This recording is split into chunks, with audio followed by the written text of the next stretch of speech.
Let's do the reaction video. Yes, hold on.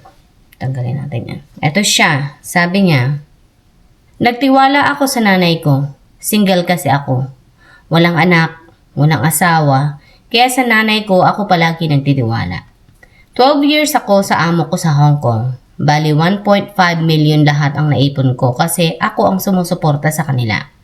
Tapos yung ipon ko, andyan na din ang long service ko sa 12 years sa amo ko. Naghanap ako ng ibang amo bago ako nagbakasyon. Nagantay lang ako ng visa dito sa Pinas sa bago kong amo na papasukan. Until andito na ako sa Pinas, meron kasi akong bibili na lupa. Sinabihan ko na agad si mama na lalabas kami punta sa bank kasi may bibili na akong lupa. Gusto ko kasing magpatayo ng sarili kong bahay kahit maliit. Pero umiyak agad si mama sa akin. Sabi niya, wala daw laman ang bangko kasi ang bawat tinideposit ko sa bank nahingi ang tatlo kong kapatid. At wala daw siyang maibigay. Kaya ginagalaw niya lagi buwan-buwan yun. Ang daming iyak ni mama. Naglayas ako ngayon sa bahay at nandito ako sa hotel mag-isa. Umiiyak. Ayaw kong magsalita ng masakit sa kanya kasi black ko silang lahat. Ano po gagawin ko? Sobrang masakit ang puso ko sa ginawa nila sa akin. Grabe, no? Wala ka na magagawa kasi hindi nila mababalik yun, sabi ko sa iyo. Pero ikaw, nasa iyo na yun kung gusto mo pa rin magtiwala sa kanila. Pero alam mo, itong masakit ako yung tao na once na yung tiwala ay nasira, wala na. Hindi mo na may babalik sa akin yun. Hindi na kita pagtitiwalaan kahit kailan. Sira na yung tiwala ko sa iyo. Maaaring mapatawad kita, pero yung pagtitiwala ko sa iyo, hindi ko na yun may babalik sa iyo. Kaya, sorry. Ikaw ang gawin mo, bata ka pa naman, mag-move on ka. Tama yung ginawa mo, umalis ka sa kanila. Hindi mo sila pinagsalitaan na hindi maganda. Okay. Pero alam mo, maganda pa rin na sabihin mo sa kanila pero alam mo dapat alam nila yan, hindi mo na nga kailangan sabihin well yan, mag-move on ka na, bumalik ka dun sa ibang bansa at magsimula kang muli.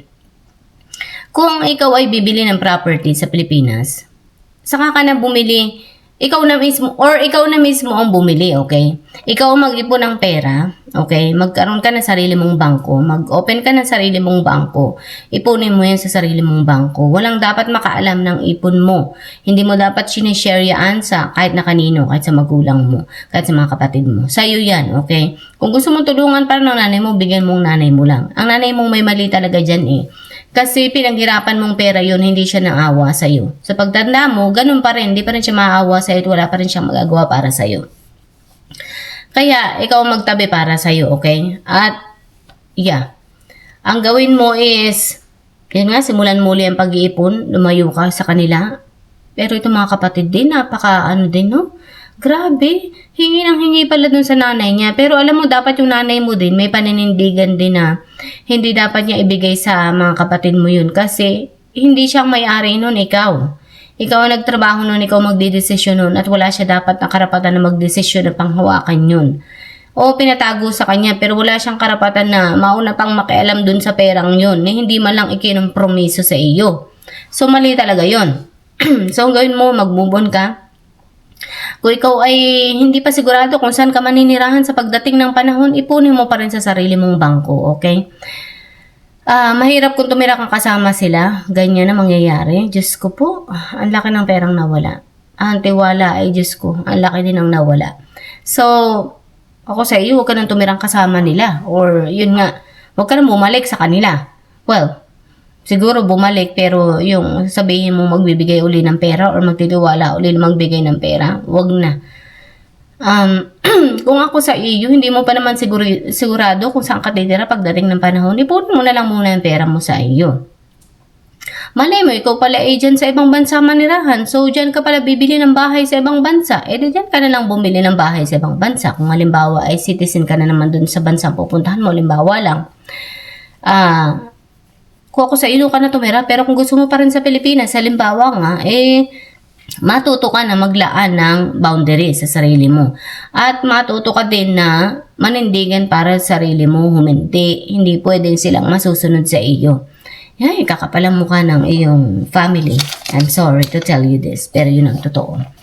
Yun, tayo mga, alam mo yun, nasa ibang bansa, nagtatrabaho, matuto tayo, magkaroon tayo ng sarili nating, alam mo yun, financial independent. Hindi pwedeng, oo, nandun na tayo, magulang natin yan, pero depende pa rin, sa'yo talaga yan. Pero sabi nga niya, nagtiwala siya sa nanay niya, hindi niya alam na ganoon.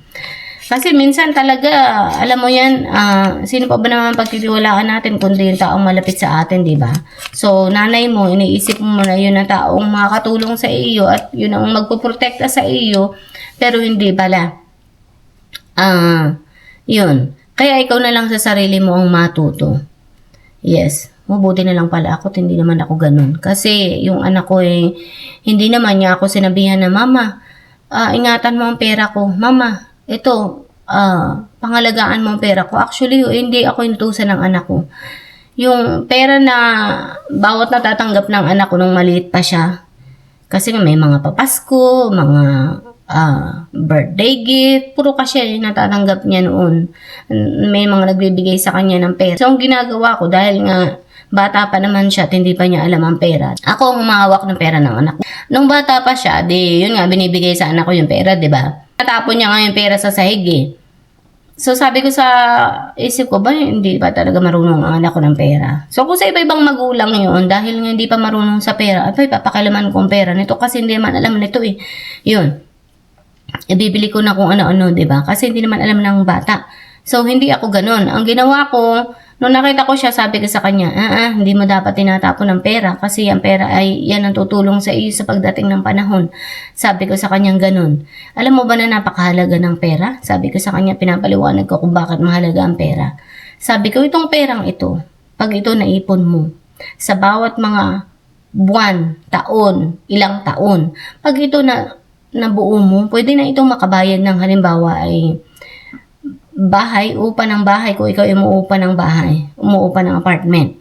Pwede na itong makabayad ng tubig, kuryente, wifi, phone bill, kapag ito ay naipon, kapag ito ay dumami. Sabi ko sa kanyang ganun. Alam mo ba na ganun ang pwede? At pag ito ay dumami ng dumami, pwede pa rin itong magdala ng magandang buhay sa iyo. Pwede pa rin itong tumulong para magbigyan ka ng magandang buhay. Sabi ko sa kanyang ganun. Pag ikaw ay nawala ng trabaho, pag ikaw tumigil sa pagtatrabaho, pag ikaw ay ayaw mo na magtrabaho, sukang-suka ka na sa mundo ng pagtatrabaho, itong perang ito ay pwedeng makatulong sa iyo. Pero syempre, hindi mo pa rin pwedeng asahan itong pera na ito. Sabi ko sa kanyang ganun. Dahil kapag ikaw dumepende dito sa pera, tapos sumigil ka na talaga ng pagtatrabaho, wala kang ibang pundo kundi yan lamang, wala ka ding ibang source of income, wala kang trabaho nga, hindi ka na nagtrabaho, tas bata ka pa, ito lang talaga yung pera mo, hindi ka na naghulog para sa retirement mo, ito'y mauubos. At yung pagtulong nito sa iyo ay magiging maikli lamang. Sabi ko sa kanyang ganun. Hindi ka na nito matutulungan pag ito'y naubos. Sabi ko sa kanyang ganun. So parang unti-unting naintindihan ng anak ko. Kaya sabi ko sa kanya, itong perang ito, ilalagay natin dito sa shoebox. Meron akong kinuhang box, shoebox. So, dito natin ilalagay ang pera mo. So, hindi niya inutos sa akin yun. Ako ang nakaisip nun. Ako ang nagdesisyon nun. Ako yung nagtiwala para sa sarili ko. At ako yung sa isip ko, sabi ko, walang ibang pagkakatiwalaan ng anak ko kundi ako lang. So, yun. Dahil nga bata pa lang siya, sino kakampi niya kundi ako lang, di ba? So, inipon ko yun para sa kanya. Sabi ko sa kanya, makikita mo, paglaki mo, unti-unti, makikita mo itong perang ito, dadami ito. By the time na tumuntong ka ng 18, sabi ko sa kanyang ganun, malaki na yan, sabi ko sa kanyang ganun, makakatulong na yan sa iyo. Sabi ko sa kanyang ganun. Tapos sabi niya, okay, so ganun ginagawa niya. Tuwing nakakatanggap siya ng pera, parating niyang, sabi niya, ma, lagay natin sa box ko, sabi niyang ganun. So, lalagay namin sa box yung pera, ayan na, hanggang sa... Tapos nagkaroon ng trabaho ko rin siya na magtrabaho nung maliit pa siya.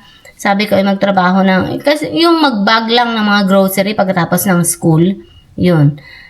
Yung anak ko discover din naman niya na gawin na din yung mga homework sa school kapag break, yung lunch break niya, may 1 hour lunch break kasi sila So ginagawa niya doon yung homework niya. Tapos na yung homework niya, by the time na umuwi siya, matapos siya sa school, ayun na. Nagbabag siya ng grocery, mga ilang oras lang naman siya nagbabag. So, kumikita siya ng pera. Sabi ko, ito na. Meron kang kikitain din ditong pera. Hindi ko ito kukunin kasi sa iyo to. Pinagtrabahuhan mo to. Pinaghirapan mo to. Gusto kong makita mo yung halaga ng pera, sabi ko sa kanya, at halaga ng pinaghihirapan. At halaga ng pinaghirapan mo, sabi ko sa kanya, ganun.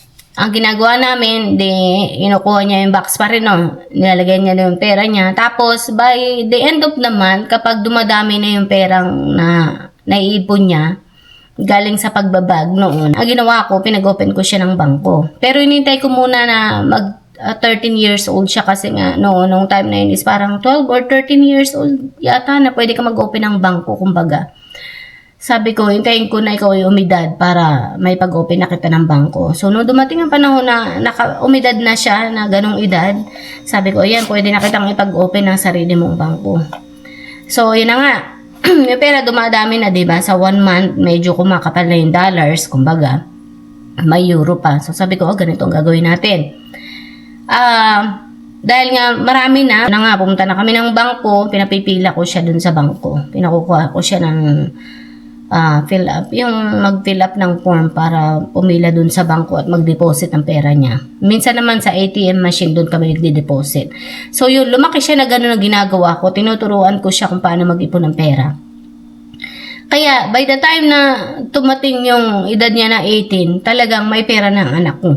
Kumbaga, hindi siya nahirapan sa pera. Kaya sabi ko sa kanya, nung dumating na yung 18, at saka ibinigay ko na rin sa kanya lahat yung mga naipon ko sa kanya simula nung maliit pa siya, ilagay ko na rin dun sa bangkong yun. Tapos yung iba, may tinago akong cash na yung parang emergency fund niya. So yun, itinabi ko yun, bukod pa yun nasa bangko. Sabi ko, ito, alam niya din yun, sinasabi ko sa kanya. Sabi ko, ito yung pera. So ganun kalaki yung tiwala na binuo ko para sa anak ko. Ganun kalaki yung tiwala na gusto kong iwanan ng anak ko sa akin. Okay? Dahil napakahalaga noon. So, yun na nga. Nagkaroon ng tiwala ang anak ko sa akin. Sabi niya, ito. Sabi ng anak ko, ikaw talaga yung pwede kong pagkatiwalaan. So, yun. Kaya napakahalaga ng tiwala. Huwag natin sirain yun, okay? Sa mga nanay, kahit pa anong ungot ng mga anak nyo, yung iba nyong mga anak na hindi nagsusumikap sa buhay, dapat hindi nyo ibibigay yung perang hindi naman pinaghirapan ng iba nyong mga anak. Hayaan nyo silang gumawa ng sarili nilang pera. At kung gusto talaga nila na makahingi ng pera, hayaan mo, itanong mo dun sa anak mo, hayaan mo yung isa mong anak magdesisyon, hindi ikaw. So, ang aral na mapupulot natin dito ay tiwala. Huwag sirain ang tiwala. Okay? So, hanggang dito na lang. Bye.